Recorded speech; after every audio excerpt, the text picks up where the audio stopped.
अशोकनगर राज्य के छोटे से गांव में सुखीराम और दुखीराम नाम के दो जुड़वा भाई रहा करते थे। वो दोनों किसान थे। दुखीराम जहां मेहनत में विश्वास करता था, तो वहीं सुखीराम अपने नाम के मुताबिक हमेशा सुखी रहने के मुंगेरी लाल के सपने देखता रहता। एक दिन सुखीराम अपने घर पर आराम की नींद सो रहा था कि तभी उसके पड़ोस में रहने वाली जमुना ताई उसे जाकर बोली, अरे यहाँ पर तुम आराम से सो रहे हो, वहाँ तुम्हारा छोटा भाई फसल काट रहा है, तुम्हें फसल नहीं काटने जाना क्या? अरे जमुना ताई, मैंने तो कल ही सारी फसल काट ली। समझ गई, लगता है हर साल की तरह इस बार भी तेरे भाई की फसल तेरी फसल से दुगनी होगी। सुखीराम दौड़ते हुए अपने भाई के खेत में जाकर गुस्से से बोला, माता पिता ने मेरा नाम सुखीराम रखा था, मगर अपने नाम के मुताबिक मैंने अपनी किस्मत उल्टी ही पाई है। माता पिता के देहांत के बाद मैंने कितनी चालाकी से अपने भाई दुखीराम के हिस्से की आधी से ज्यादा खेती हड़प ली, फिर भी समझ में नहीं आता कि मेरी फसल उसकी फसल से कम क्यों उगती है।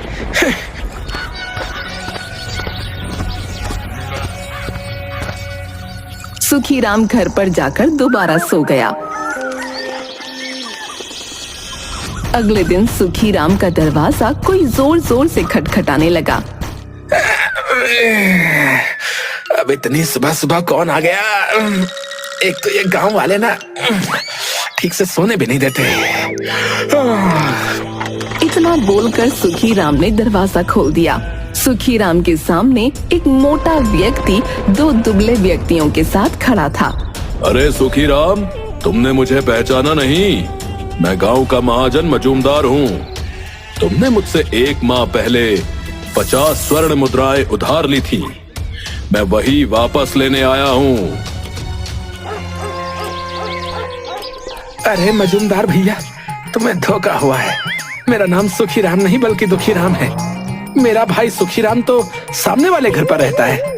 ये सुनकर महाजन बुरी तरह से चौंकता हुआ बोला, माफ करना सुखीराम, मुझसे गलती हो गई। तुम दोनों भाई जुड़वा हो ना, इसीलिए ऐसा हुआ। ठीक है, आइंदा से ऐसी गलती मत करना। महाजन दो व्यक्तियों के साथ तुरंत बाहर चला गया। जान बची लाखों पाए। अब मेरा सारा कर्जा दुखीराम चुकाएगा। महाजन तुरंत दुखीराम के घर पहुंचकर उसका दरवाजा पीटने लगा।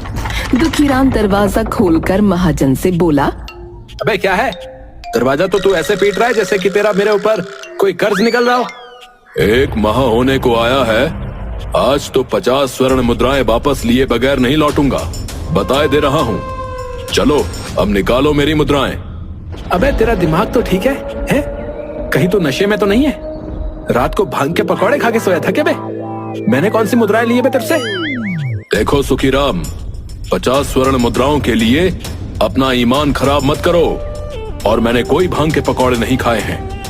ये सुनकर दुखीराम बुरी तरह से चौंकता हुआ बोला, अरे भैया, मेरा नाम सुखीराम नहीं है बल्कि दुखीराम है। मेरा भाई सुखीराम तो सामने वाले मकान पर रहता है। जाओ जाकर उससे अपना कर्ज वसूलो। मेरे माथे में क्यों दर्द कर रहे हो? जाओ यहाँ से। इतना बोलकर दुखीराम ने दरवाजा बंद कर दिया। महाजन अपना सर खुजाते हुए बोला, मगर मैं जहाँ से आया हूँ उसने तो बताया है कि वो दुखीराम है। दुखीराम सुखीराम, सुखीराम दुखीराम, अजीब गोरख धंधा है। जब ये दोनों ही दुखीराम है तो फिर सुखीराम कौन है? अरे मैं पागल हो जाऊंगा। तभी महाजन के दो साथियों में से एक साथी बोला, अरे महाजन जी, मुझे लगता है जहाँ हम पहले गए थे ना, वही सुखीराम है। लेकिन वो तो अपने आप को दुखीराम बोल रहा है। मेरे पास एक उपाय है।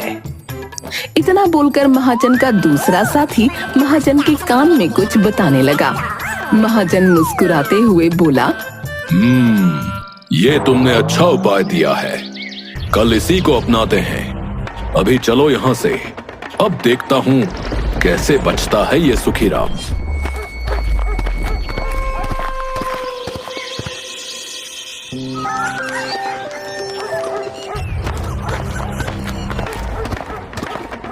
अगले दिन सुबह फिर से महाजन सुखीराम के घर का दरवाजा खटखटाने लगा। सुखीराम दरवाजा खोलकर महाजन से गुस्से में बोला। अरे भैया, तुम्हें बताया तो था कि मैं सुखीराम हो, मैं जानता हूँ, इसलिए तो तुम्हारे पास आया हूँ। दरअसल कल मुझसे एक बहुत भारी भूल हो गई। 50 स्वर्ण मुद्राएं तुम्हारी तरफ नहीं बल्कि 100 स्वर्ण मुद्राएं मेरी तरफ तुम्हारी निकल रही हैं। अब माफ करना सुखीराम, तुम्हें शायद याद ना हो, लेकिन मेरे खाते में लिखा है कि बहुत सालों पहले मैंने सुखीराम से 200 स्वर्ण मुद्राएं उधार ली थी, जिनमें से 100 मैंने उसे लौटा दी और बाकी बची स्वर्ण मुद्राएं मैं तुम्हें आज लौटाने आया हूँ। लेकिन तुम सुखीराम ही हो ना? ये सुनकर सुखीराम खुश होता हुआ बोला। अरे अगर ऐसी बात थी तो तुम्हें पहले बताना चाहिए था ना। मेरा नाम ही सुखीराम है। लाओ, अब जल्दी से मुझे मेरी 100 स्वर्ण मुद्राएं दे दो। हाँ, और ऐसी भूल दोबारा मत करना। हाँ, जल्दी निकालो मेरी स्वर्ण मुद्राएं। ये सुनकर महाजन अपने दोनों साथियों से बोला। यही है सुखीराम, इसी से तुम्हें मेरी 50 स्वर्ण मुद्राएं वसूलनी है। अब कैसे वसूलनी है ये तुम जानो। इतना कहकर महाजन वहाँ से चला गया और महाजन के दोनों साथी सुखीराम को बुरी तरह से पीटने लगे। सुखीराम कराते हुए बोला। अरे भैया रुको, अरे अरे मत मारो भैया। अरे मोरी भैया, अरे कूट दियो रे। अरे वो शरीर के साथ होशियारी अच्छी नहीं। अरे छोड़ दो भाई। अरे मार डाला रे। इतना बोलकर सुखीराम ने तुरंत 50 स्वर्ण मुद्राएं उन दोनों को पकड़ा दी। वो दोनों हंसते हुए वहाँ से चले गए। अगले दिन सुखीराम अपने खेत में हल चला रहा था कि तभी उसका भाई दुखीराम दौड़ते हुए वहाँ आकर बोला। भैया ये देखिए मुझे क्या मिला है। सुखीराम ने देखा कि दुखीराम के हाथ में एक चमकदार हीरा था। अरे ये तो बहुत ही कीमती हीरा है। ये तुम्हें कहाँ से मिला? भैया मैं खेत में हल चला रहा था, तभी मेरी नजर खेत की मिट्टी पर पड़ी। ये उसके नीचे दबा हुआ था। ये सुनकर सुखीराम अपने मन में बोला। इसका मतलब वहाँ पर और भी हीरे होंगे। हो ना हो वहाँ पर हीरे की खदान भी हो सकती है। मुझे कुछ तो करना ही होगा। देखो दुखीराम, एक बात मैंने तुमसे वर्षों पहले छुपाई थी। कौन सी बात भाई? माता पिता के देहांत के बाद मेरे मन में ज्यादा लालच आ गया था और मैंने तुम्हारे हिस्से की जमीन भी हड़प ली थी भाई। लेकिन मुझे मन ही मन बहुत पछतावा है उस बात का। भैया मुझे शक तो था, लेकिन मैंने आपसे कोई शिकायत नहीं की। लेकिन मैं प्रायश्चित करना चाहता हूँ। क्या तुम मेरी उसमें कोई मदद नहीं कर सकते? मुझे प्रायश्चित करना है। मतलब मैं चाहता हूँ कि तुम मेरे हिस्से के सारे खेत की जमीन ले लो और अपने हिस्से की छोटी सी खेत की जमीन मुझे दे दो। मैं उस छोटे से टुकड़े में खेती कर अपना गुजर बसर करना चाहता हूँ। ये सुनकर दुखीराम बुरी तरह से चौंक पड़ा और अपने मन में बोला। समझ गया, ये भैया अपनी हरकत से बाज नहीं आएंगे। बहुत होशियार बनने। ये सोच रहे होंगे कि इस खेत के हीरे मेरे खेत में और भी होंगे। दुखीराम गुस्से से सुखीराम से बोला। भैया जब मुझे कोई शिकायत नहीं है तो आप अपनी सारी खेती मुझे क्यों देना चाहते? प्रायश्चित प्रायश्चित। ठीक है, जैसी आपकी इच्छा। उस दिन से दुखीराम सुखीराम के खेत में हल चलाने लगा। कुछ ही दिनों में सुखीराम ने दुखीराम के खेत की सारी मिट्टी खोद डाली, मगर उसे एक भी हीरा न मिला।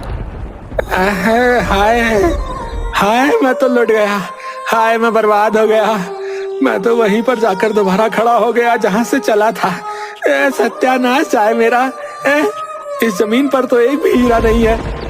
तभी वहाँ पर दुखीराम दौड़ता हुआ हाथों में एक मटका लेकर आ पहुँचा। भैया ये देखो मुझे क्या मिला। सुखीराम ने देखा कि वो मटका स्वर्ण मुद्राओं से भरा था। अरे ये मटका तो स्वर्ण मुद्राओं से भरा हुआ है। ये तुम्हें कहाँ मिला? भैया मैं आपके खेत में हल चला रहा था कि तभी जमीन खोदते हुए कोई चीज अटक गई। जब मैंने खोद कर देखा तो मुझे ये स्वर्ण मुद्राओं से भरा हुआ मटका मिला। ये सुनकर सुखीराम बुरी तरह से क्रोधित होता हुआ बोला। बस बहुत हो गया। हम दोनों एक ही माता पिता की संतान हैं। तुम्हारा नाम दुखी राम है और मेरा नाम सुखी राम है, फिर भी तुम भाग्य के इतने धनी हो, आखिर क्यों? भैया क्योंकि मैं मेहनत करता हूँ और आप केवल बैठे बैठे सुखी होने के सपने देखते रहते हो। और आप केवल बैठे बैठे सुखी होने के सपने देखते रहते हो। दुखी राम की बात सुनकर सुखी राम गहरी सोच में डूबता हुआ बोला, देखो मैं समझ गया कि तुम्हारा भाग्य केवल तुम्हारे नाम की वजह से ही प्रबल है। मतलब ये कि आज से मेरा नाम दुखी राम है और तुम्हारा नाम सुखी राम है। अरे ये क्या पागलपन है भैया, नाम बदलने से भाग्य नहीं बदलता। नहीं, अब चाहे मेरा भाग्य बदले या ना बदले, मैं अपना नाम आज से दुखी राम रखता हूँ और तुम्हारा नाम सुखी राम रखता हूँ। भैया ऐसा है, मुझे धन का ज्यादा लालच नहीं है। तुम चाहो तो मैं तुम्हें इन स्वर्ण मुद्राओं में से आधी स्वर्ण मुद्राएं देने के लिए तैयार हूँ। नहीं, भीख नहीं चाहिए मुझे। अब मैंने अपना नाम दुखी राम रख लिया है तो मुझे विश्वास है कि मेरा भाग्य पलट जाएगा। जैसी आपकी इच्छा भैया। इतना बोलकर दुखी राम वहाँ से चला गया। अगले दिन दोपहर के समय सुखी राम अपने घर पर लेटा हुआ था कि तभी उसके घर का कोई दरवाजा खटखटाने लगा।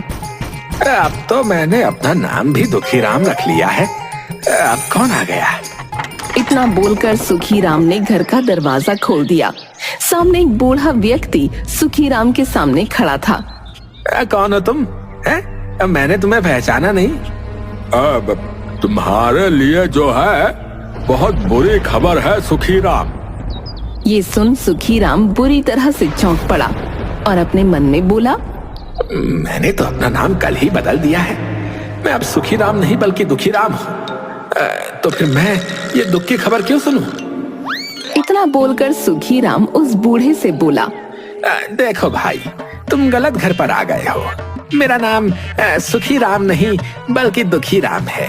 सुखी राम मेरे सामने वाले घर पर रहता है। बूढ़ा व्यक्ति चुपचाप वहाँ से चला गया और दुखी राम के घर का दरवाजा खटखटाने लगा। दुखी राम ने तुरंत दरवाजा खोल दिया। क्षमा कीजिएगा, मैंने आपको पहचाना नहीं। तुम्हारे लिए बहुत बुरी खबर है सुखी राम। दुखी राम कुछ कहने ही वाला था कि तभी उसे कल की घटना याद आ गई और वो अपने मन में बोला, मेरा नाम तो आज से सुखी राम है। दुखी राम उस बूढ़े से बोला, क्या बुरी खबर है? सुखी राम, कल अचानक तुम्हारे बूढ़े चाचा का जो है निधन हो गया है। उनकी कोई संतान नहीं थी, इसलिए अंतिम संस्कार की प्रक्रिया तुम्हें ही पूरी करनी है। और तो और तुम्हारे बूढ़े चाचा के नाम बहुत सारी संपत्ति थी। उन्होंने अपनी सारी संपत्ति मरने से पहले सुखी राम मतलब कि तुम्हारे नाम कर दी थी। अब से उस सारी संपत्ति के वारिस तुम ही हुए। ये सुनकर दुखी राम चौंकता हुआ बोला, लेकिन चाचा जी ने सारी संपत्ति सुखी राम मतलब कि मेरे ही नाम क्यों की? वो हमेशा कहते थे कि उनके 2 भतीजे हैं। दुखी राम तो मेहनती है और उसके खेत में फसल भी अच्छी होती है, मगर उसका जुड़वा भाई जो है यानी कि सुखी राम, वो एक आलसी व्यक्ति है जो ठीक से मेहनत नहीं करता। उन्हें तुम्हारा बहुत बुरा लगता था बेटा, इसलिए उन्होंने अपनी सारी संपत्ति तुम्हारे नाम कर दी। अब जल्दी चलो, उनके अंतिम संस्कार की तैयारी करनी है। दुखी राम उस बूढ़े व्यक्ति के साथ वहाँ से चल दिया। सामने सुखी राम अपने दरवाजे की खिड़की से दुखी राम को जाते हुए देख रहा था। मूर्ख कहीं का, पता नहीं कौन बूढ़ा व्यक्ति है जो उसके साथ चला जा रहा है। इतना बोलकर सुखी राम फिर से लेट गया कि तभी उसके घर का दरवाजा फिर से कोई खटखटाने लगा। अबे अब कौन आ गया? सुखी राम ने जैसे ही दरवाजा खोला तो सामने एक सैनिक खड़ा था। क्या तुम्हारा ही नाम दुखी राम है? सैनिक को देखकर सुखी राम चौंकता हुआ अपना असली नाम बताने ही वाला था कि तभी उसे याद आ गया। सुखी राम सैनिक से बोला, हाँ, मेरा ही नाम दुखी राम है। महारानी ने तुम्हें याद किया है। लेकिन महारानी को मुझसे क्या काम पड़ गया? देखो, महाराज विक्रम किसी विशेष कार्य से राज्य के बाहर गए हैं, इसलिए राज्य का सारा कार्य रानी रुक्मणी ही संभाल रही हैं। उन्होंने तुम्हें बतौर अतिथि अपने महल में बुलाया है। ये सुनकर सुखीराम खुश होता हुआ बोला, अरे वाह, नाम बदलते ही मेरे तो दिन बदल गए हैं। इसका मतलब मेरा भाग्य पलट गया।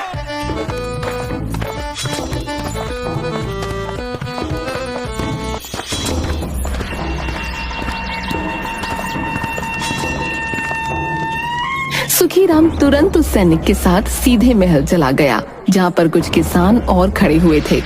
रानी रुक्मणी सुखीराम की ओर देखकर बोली, तुम्हारा ही नाम दुखीराम है? हाँ, मेरा ही नाम दुखीराम है। मुझे सूचना मिली है कि तुम्हारे खेत में राज्य की सबसे अच्छी फसल होती है, क्या यह सत्य है? दुखीराम अपने मन में बोला।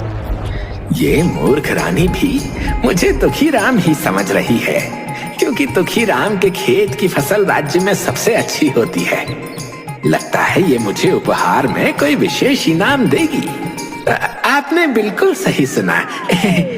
सुखीराम ने इतना कहा ही था कि तभी रानी रुक्मिणी क्रोधित होते हुए अपने सैनिकों से बोली, इसे मेरी तरफ से 10 कोड़े मारे जाएं। ये सुनकर सुखीराम पूरी तरह से डर गया।